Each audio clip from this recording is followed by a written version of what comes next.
Today on Locked On Canadiens, player grades for Mike Hoffman, Jordan Harris, and Juraj Slafkovsky. Locked On Canadiens, your daily podcast on the Montreal Canadiens. Part of the Locked On Podcast Network, your team every day.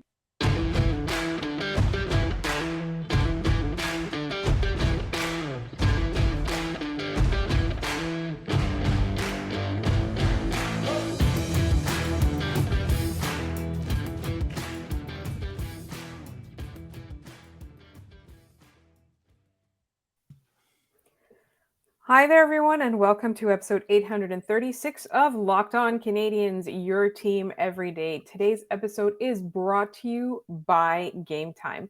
Download the Gametime app, create an account, and use code LOCKEDONNHL for $20 off your first purchase. My name is Laura Sabb, also known as The Active Stick, and I'm joined, as always, by Scott Matla of Habs Eyes on the Prize. Scott, how are you doing? We are recording this, full disclosure, on Monday evening. Scott, how are you doing on the Monday evening? I'm doing all right. Kind of watching Rangers Devils in the background here a little bit. I know there's Game 7 on. Come on, I got to watch something on Monday night here. And I'm excited because we're a little all over the place in terms of player rankings today. The good, the bad, and we're not quite sure yet of player rankings. So I'm kind of excited for what we've got in store today. I honestly, that was one thing, is like we kind of decided the players that we were going to choose today. We had a list and we decided today these are the three that we're going to focus on. And we're going to start with Mike Hoffman. So for me, I'm going to start right away by saying Mike Hoffman this season was much better than I expected him to be. I said it on this show. I can't remember when, but I was like, Mike Hoffman, and I think it was Andrew Berkshire and Mark Dumont who pointed this out, that he's kind of been unfairly maligned this season, is that everything that goes wrong is his fault. He's a guy who's definitely miscast as a Canadian, and he's clearly not going to hit the peaks that he did playing in like Ottawa, 27, 29, 26, 22 goals, 36 goals with the Panthers, 29 goals with the Panthers. Since joining the Canadiens, he has 15 goals and 14 goals and 20 assists in each season. He's struggled a little bit defensively, but I've noticed more of the efforts in his game. And I'm wondering if this is just at 33 years old, Mike Hoffman is just slowing down and he is no longer a 25-30 goal guy. He is a 15-20 goal guy in a season. And part of it is the Habs, again, not a great team. They're struggling to find a fit for him. And I think that's the hard part, is that the Canadiens don't really have a spot for someone who is an offensive zone threat, and with the power play being terrible, a power play threat. If the Canadiens had a functioning power play, maybe this is entirely different. But for Hoffman, who I think has 2 years left on his deal at this point, I can double check that on Cap Friendly, it feels like there's another level he could hit. And I think if the team stays healthy, knock on wood and everything with that, he might have another little bit of a bounce back. He has stretches where he looks just unstoppable. And then there's stretches where you don't even know he's on the ice. He's never been a plus player. Defense is not Mike Hoffman's thing. It's never going to be his thing. But I'm very, very intrigued if next year a healthy Canadiens team and a healthy Juraj Slafkovsky, who we will talk about later, can help us get more from this veteran winger here. A couple of things that I want to say to Mike Hoffman's credit is he seems to understand that this is not the right fit for him, and he seems to be determined to do the best with what he's given. I think we've said that about a couple of players in this season review that we're doing right now. I think he's not a 200-foot player. He's more like a 50-foot player. He's quote unquote one-dimensional.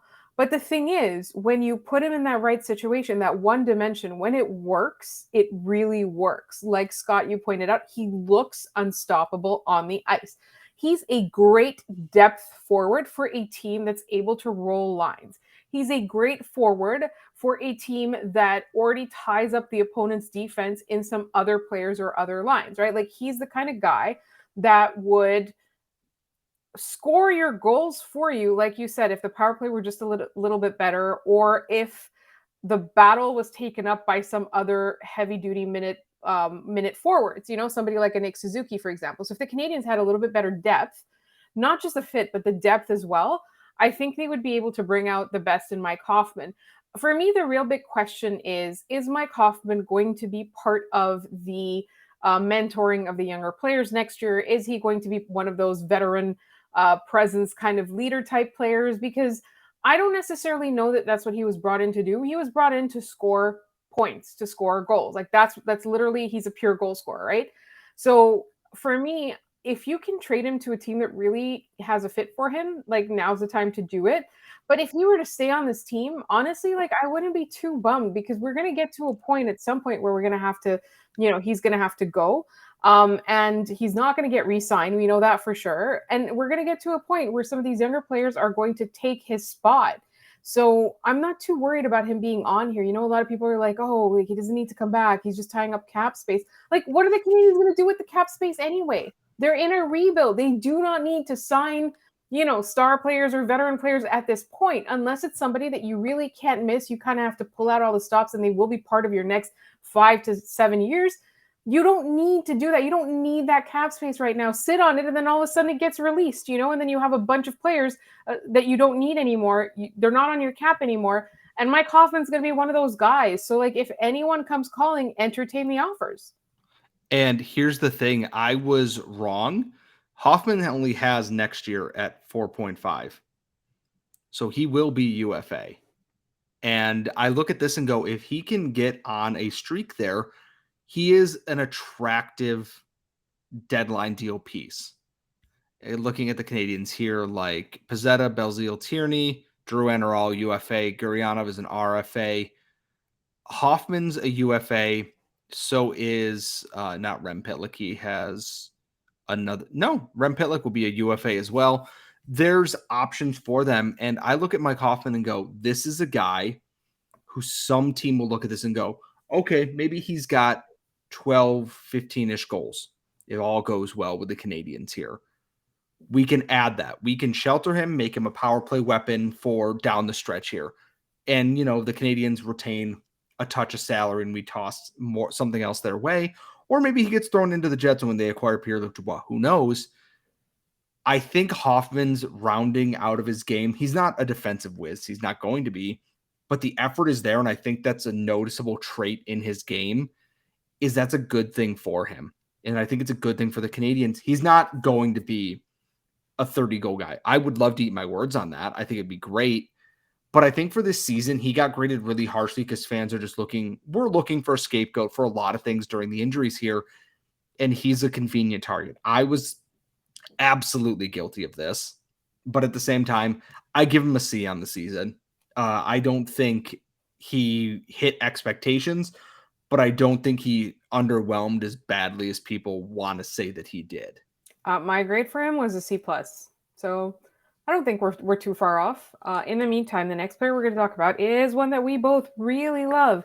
Jordan Harris is coming up next in just one moment. But first, this episode is brought to you by Gametime. How often do you find yourself looking for tickets for an artist that you love that's coming to town, or a sporting event that you really, really want to go to, and you scramble and you can't get your hands on tickets?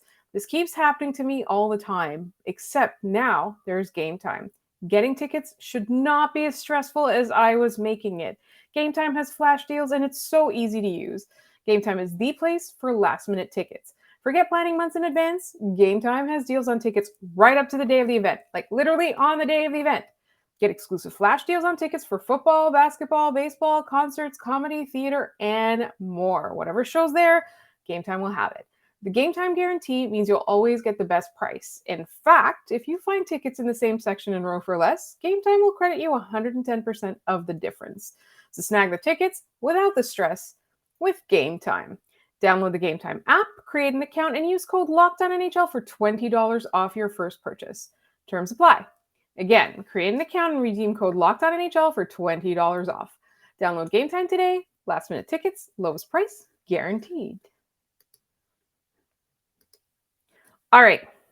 So, Jordan Harris is an interesting one because Jordan Harris's grade depends very, very, very much on whether or not you understand what Jordan Harris is meant to do on this or any other hockey team.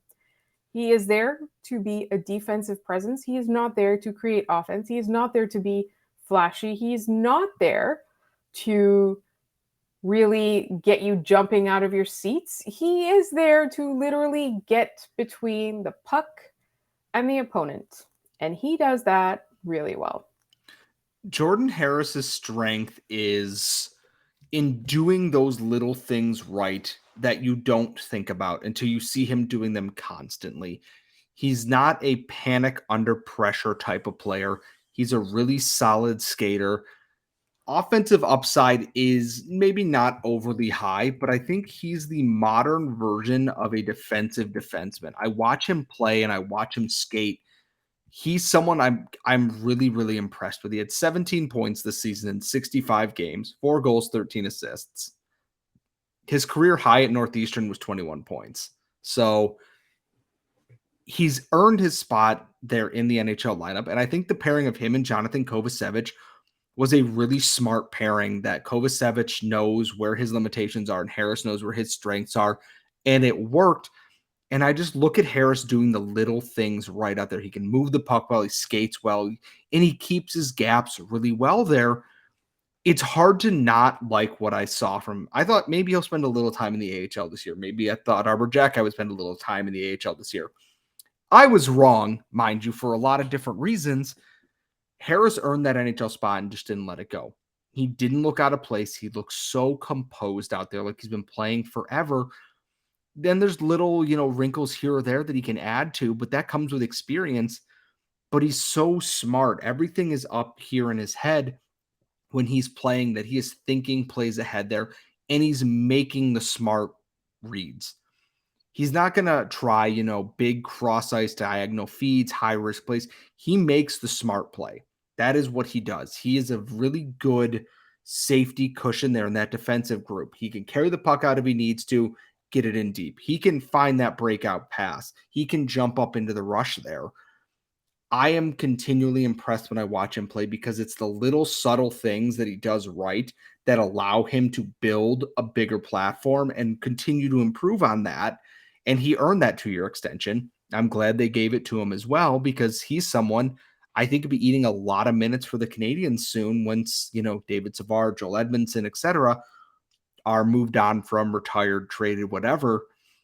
I think Jordan Harris is going to be a guy that ends up playing a lot of minutes for this Canadiens team. And it's nice to feel comfortable in that thought so soon into his career. I think for me, the biggest the word that I would use most often to describe him is calm. He's unflappable. He rarely makes mistakes, so rarely that when he does make a mistake, you really, really notice it. And he just doesn't seem to be excitable on the puck. Like, he knows where to be at all times, and he knows what is expected of him. He doesn't try too hard to do too much. And when you see him do that, you see him flounder. And he's smart enough to bounce back right away. You rarely see him have a rough game. I'm very, very happy and impressed with the way that he's played this season. And I think, again, like, I know some people are like, oh, he's not that great. And it's like, what are you expecting from him? Because he's not going to be Caden Gooley. He's not going to be your top pairing defenseman. He is a depth defenseman and a good quality depth defenseman. He's going to be just one of those people that the Canadiens are going to be able to rely on for a long time. I'm like, I can't say enough about him. And again, like, if you're expecting like Victor Hedman performance, that's not what Jordan Harris is here to do. That's not his ability. His ability is to be smart on the ice, to be calm, and to be able to slow the play down to his level. Like, whenever you see him carrying the puck, you can see that he takes control of the play in that moment. And I just love that about him. And that's it, is that, like you said, he's calm, he's composed. Whereas Arbor Jackeye is chaotic and you never know what's going to happen. He might fight someone. He might score. He might go end to end. Who knows? Jordan Harris, he's going to take the puck. He's going to scan. And this is what I love so much about his game. And scouts talk about it, and I'm glad that other people pointed out, when he's behind the net, he is constantly scanning the ice to see what his options are. He does not hone in on like, this is where I'm going. This is where I'm going. It's like a quarterback making a read. First target, second target, third target, check down. He's not honing in because teams will zone in on that. They see him looking towards the right side boards there. They will put someone there and his pass will get picked off. If he is constantly assessing his options and then moving his feet with that, he is creating a new option for himself. And it's something that I want to see more of the younger guys doing. Caden Gooley does this, Justin Barron does this, but they, can work on being more consistent with that. They are younger. They're coming from a different league than the NCAA where that's a thing. Arbor Jack guy is like, I'm just going to do this myself. It's something he can definitely work on. There's a lot to be said for hockey IQ. And Jordan Harris possesses so much of that, and that's what makes him a good player. He's not going to be a flashy player all the time. He's really not. But he's going to consistently be in the right spots. He's going to be putting the pucks in the right areas. And it's hard to not be enamored with that.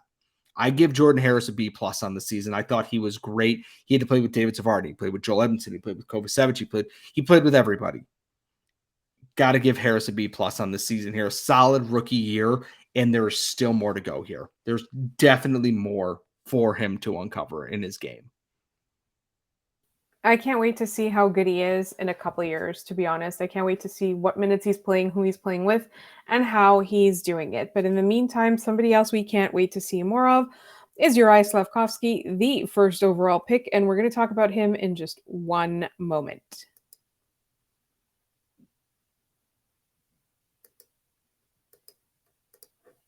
All right, Scott, are you ready for some people to be annoyed or overexcited or start fights in the comments? How is that any different than like anytime we talk about anything?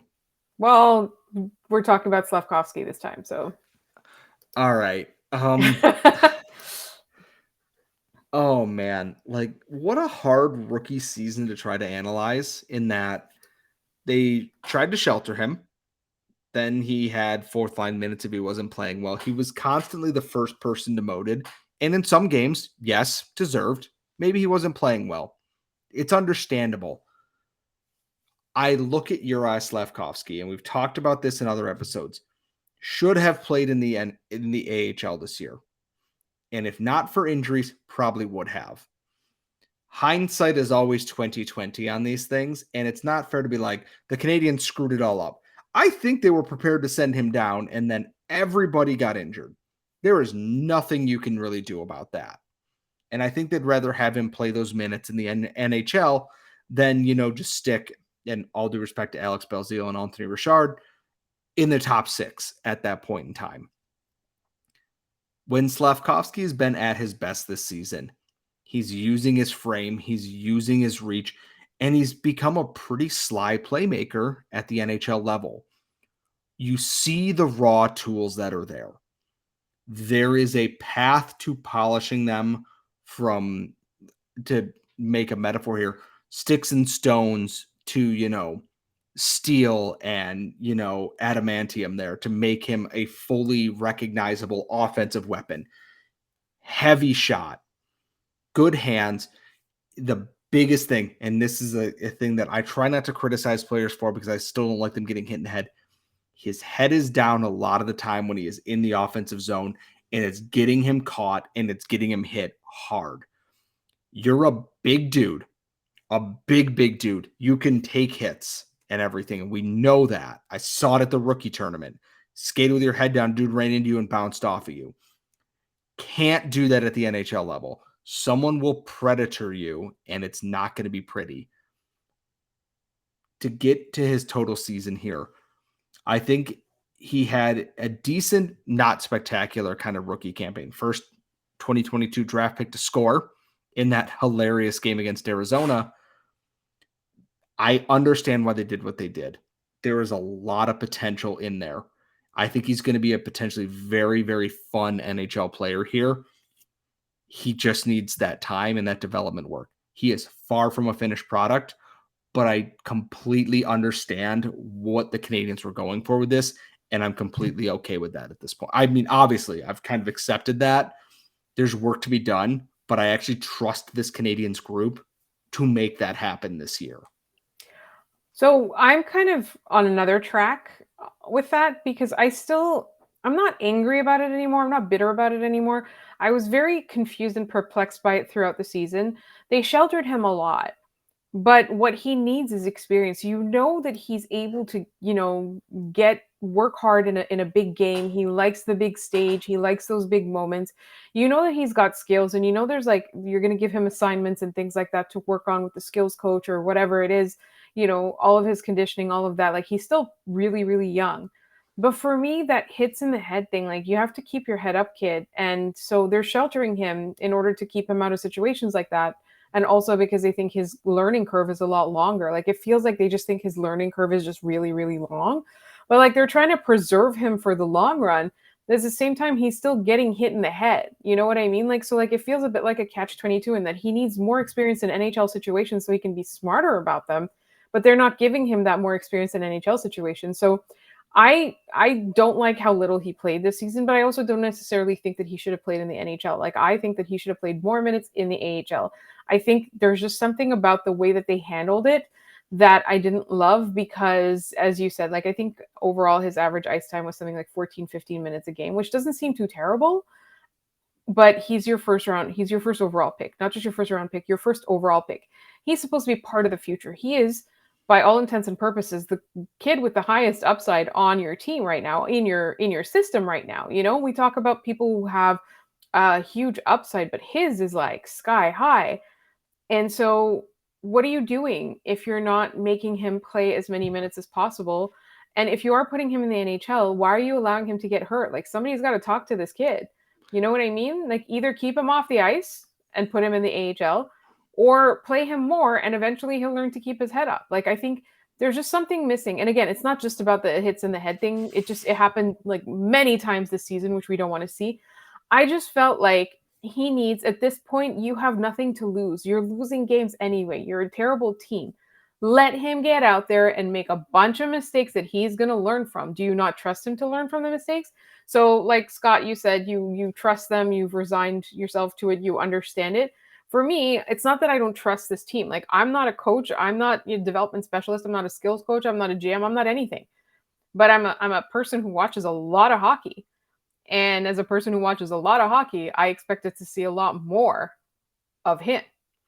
And I think this year, and I cannot overstate this enough, there is a chance he will play in the AHL this upcoming season. That is perfectly okay. I would rather they develop this properly. People can tweet all the crap they want. That is within their right and everything. If he goes to the AHL, I'll be like, we want you to work on just polishing these little things. I absolutely think that would be the right call. But if he comes out into this preseason and he's like, I am good to go, I am motivated, I am Juraj Slafkovsky, Slovak eater of worlds, and just comes out and looks like a brand new product. Faster on his skates, his head up, he's making better reads, he's using that shot more often. I have absolutely no problem with keeping him in the NHL. It's about proving that, though. Just because you were the first overall pick does not entitle you to a spot just because of that. It gives you a pretty wide berth of leniency, but I would not be shocked if they're like, hey, your preseason, maybe not where we wanted it this year. We're being honest. We're going to put you in Laval, and you're going to get top line minutes or top 6 minutes, and you're going to play on their power play. We want you to work on the little things in your game. We want you to work on keeping your head up, using your shot more often, making better reads where the game is half step slower. And I would be okay with that. He had a tough season here because injuries, again, team not good. His season-ending injury was not the fault of the training staff. That was a knee injury off what seemed like an innocent enough hit. And it's a shame because he was playing good hockey at that time. And I think the Canadiens missed him a little bit. I think next year is going to be a big year for Juraj Slafkovsky. And, there's going to be the Owen Beck, the Shane Wright debates again and again and again, because I'm sure Shane Wright's going to be pushing to make the Kraken here. But I have a lot of excitement and time for Juraj Slafkovsky to become that next piece there. And I think he will be. Whoever they add in the top 5 this year, whether they play in the NHL or not. I think Slafkovsky is going to be a guy that over the next 2 years is going to surprise a lot of people as he matures and gets fully adjusted to the NHL speed.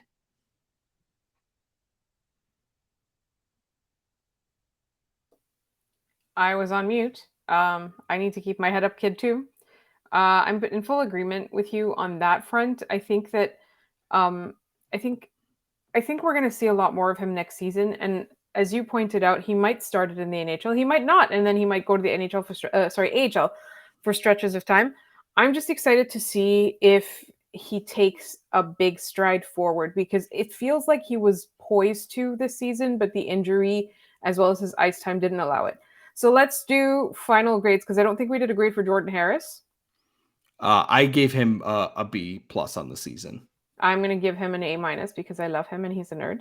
And Juraj Slafkovsky, this one's tricky because I don't think that he deserves an A. I also don't know if he deserves a B, but it's also not necessarily his fault. I'm happy to put him at a C just because it's like he wasn't quite as NHL ready as maybe it was thought that he might be coming from the Finnish league, where we thought he might be, where he played well in the World Championships and at the Olympic Games. He still looked like a little bit like a kid, which admittedly he is. He's 19 years old. He just turned 19. He's actually eligible for the under 20s again next year, which is absolutely wild. Incredible. But, I think a C is about right in that there is more room for him to grow. Some of that is on him to make his adjustments, and some of that is on the Canadiens to put him in the best position to succeed. But I do want it noted that and I'm sure you too, Scott, I am really excited to see him next year. I'm really, really excited to see his growth. Absolutely. He is probably the person I'm looking forward most to seeing their sophomore season. And that's going to be it for today's episode of Locked On Canadiens. Make sure you are subscribed to our podcast on YouTube as well as wherever you get your podcasts. You can find us on Twitter at LO_Canadiens. You can email us at lockedoncanadiens@gmail.com. You can also leave mailbag questions in the YouTube comments. Just put mailbag question at the beginning of the comment so we know to bring it up on our Friday mailbag. We've got some emails already, so don't forget, send them over. You'll find Scott on Twitter at Scott Matla. You'll find me at The Active Stick. Thank you so much for listening, and we will talk to you tomorrow.